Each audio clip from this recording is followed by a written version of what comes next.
61, siapa jawab 61 tadi? Ada 72, ada 73, saya 71. Kita sebut segala 61, 71, 73 tu tahun Masihi. Ini mak hijrah lah ni. Kalau 71 saya ni, tahun hijrahnya dah 73 plus. Kalau orang yang 73 tu dah 75 plus tu. Sedarlah diri 75 ni macam mana? Bermakna kalau kita letakkan tahun hijrah tu asas umur kita, barulah kita terasa kita dah cukup tua. Nabi 63 tu tahun hijrah, tahun Masihi sekitar 61. Jadi bapa saya 69 tahun, bapa saudara saya 69 tahun, mak saya 63 tahun, adik saya 59 tahun yang meninggal ni. Adik lagi pada tu 57. Saya dah mencecah 71. Saya boleh expect lagi ke saya akan berjangkau sampai 80? Nak atau nak lah juga. Nak memang nak. Saya tak boleh jangka dah sampai 90 lebih layak jadi Perdana Menteri lagi. Saya tak boleh fikir langsung begitu.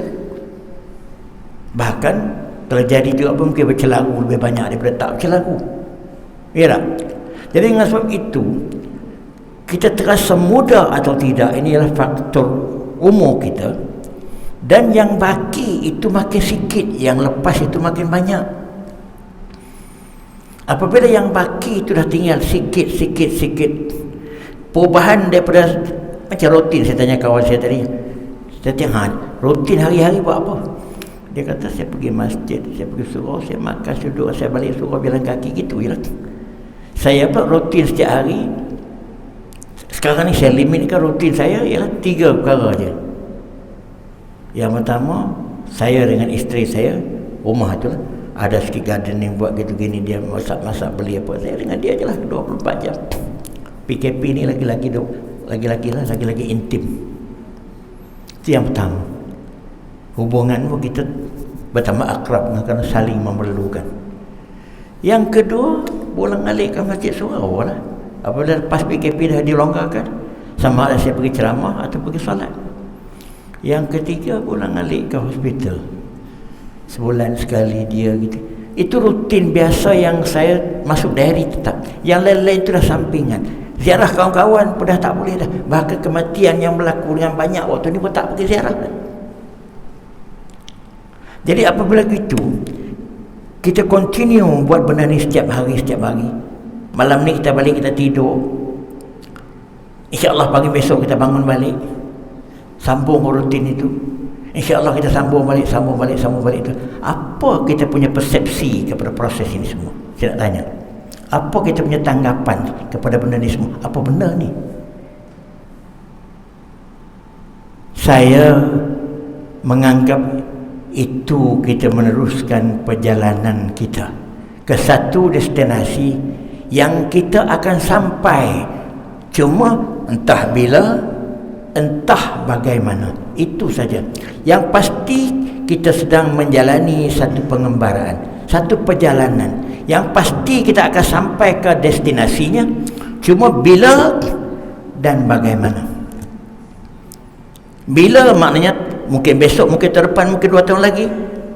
Bagaimana? Mungkin di IJN, mungkin di tengah jalan, mungkin di padang tenis, mungkin di tempat semayang, terpulang kepada rezeki masing-masing. Apa yang pasti saya yakin, masa untuk itu terlalu singkat, terlalu pendek dah yang tinggal, yang lepas dah banyak. Apabila masa yang singkat ini, injury time yang macam ni, skor gol last minute tu cukup penting untuk menang ataupun bukannya untuk draw. Kalau last minute masih duk gelecek, masih tak tentu main, nak goreng, nak tayang, panas sikit tapi tak ada skor gol, tak payah main bola. Yalah. Bermakna last minute macam ini, kita tak nak sia-siakan masa-masa yang masih baki-baki itu yang tinggal. Itu maksud saya. Maka memenuhi ruang-ruang yang masih ada dalam beberapa waktu yang kita akan tempuh inilah amat-amat penting dan amat-amat bernilai untuk kita muhasabah diri. Kalau tidak, kita terus melarut gitu dengan tidak. Ada orang yang perangai 70-an, perangai macam orang 20-30-an pun ada. 24 jam dengan WhatsApp handphone, gelak seorang-seorang, bercakap seorang-seorang. Bukan kita tak boleh, tapi limitasi.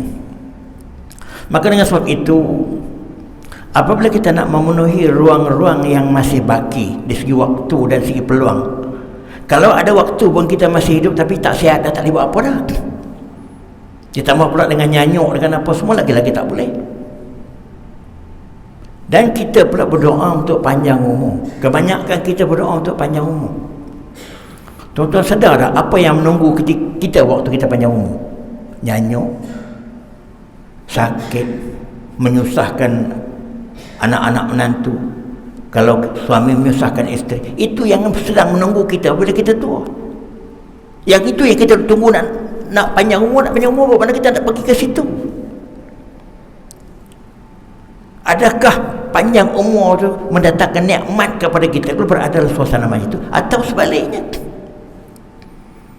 Maka dalam keadaan begini, tuan-tuan sekalian, perubahan daripada setahun ke setahun dan hijrah ke tahun masih ini patut sangatlah menimbulkan keisapan macam itu bagi orang yang macam saya, dalam umur-umur macam ni.